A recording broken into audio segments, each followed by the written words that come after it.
Red Star Radio. Voice of the Revolution. It's become a truism lately that the left is turning against freedom of speech. Everyone from new atheist YouTubers to rock stars from the far right to left liberals is jumping on the bandwagon, calling out the so-called regressive left. Is this a fair criticism though?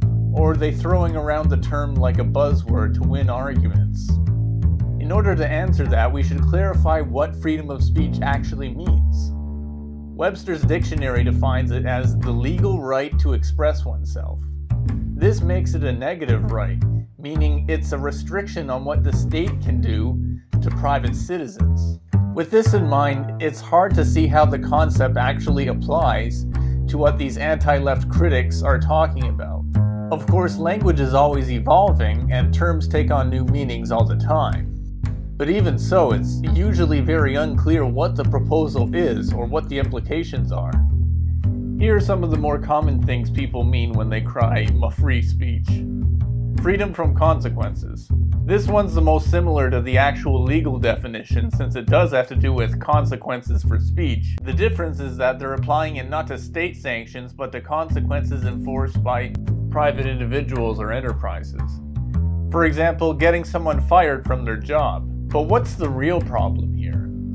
Under capitalism, most workers, at least non-unionized ones, are at-will employees, meaning the boss can fire them for practically anything.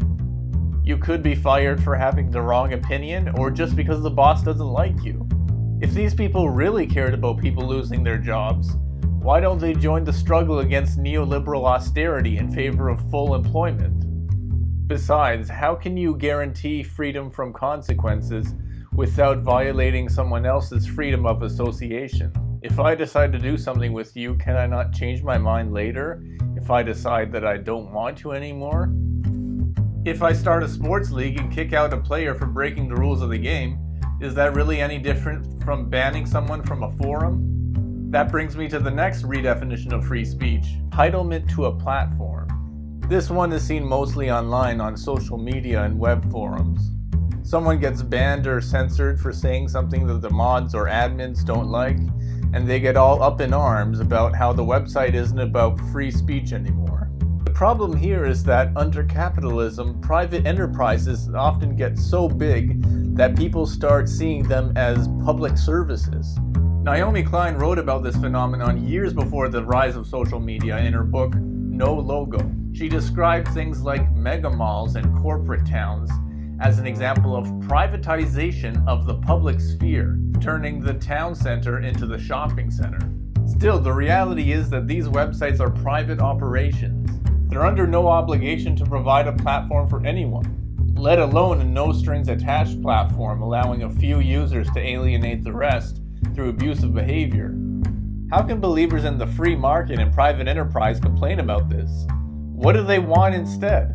There seems to be a very clear trend. My verification check was taken away for making jokes about the wrong group of people.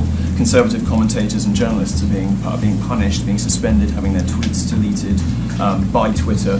Facebook is, removing criticism of immigration in Europe. Are there any mechanisms that the government can use to remind these companies that they have that responsibility, or do we just have to trust that the market's going to punish them if they don't?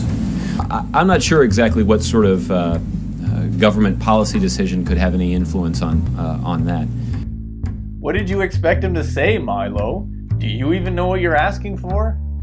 Another thing people seem to mean when they cry free speech is freedom from criticism. This should be obvious, but when someone criticizes you, they're not infringing on your freedom of speech, they're just using their own.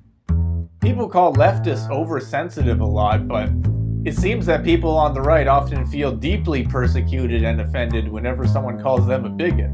People even cry freedom of speech over things that are completely unrelated, like trigger warnings.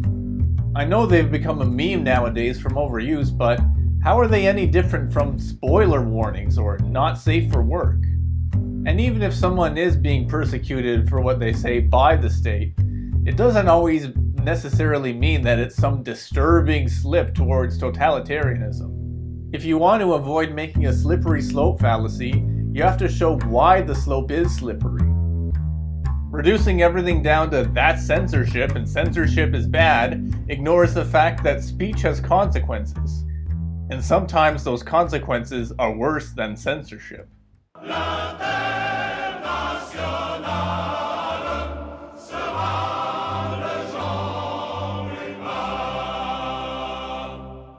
My verification check was taken away for making jokes about the wrong group of people.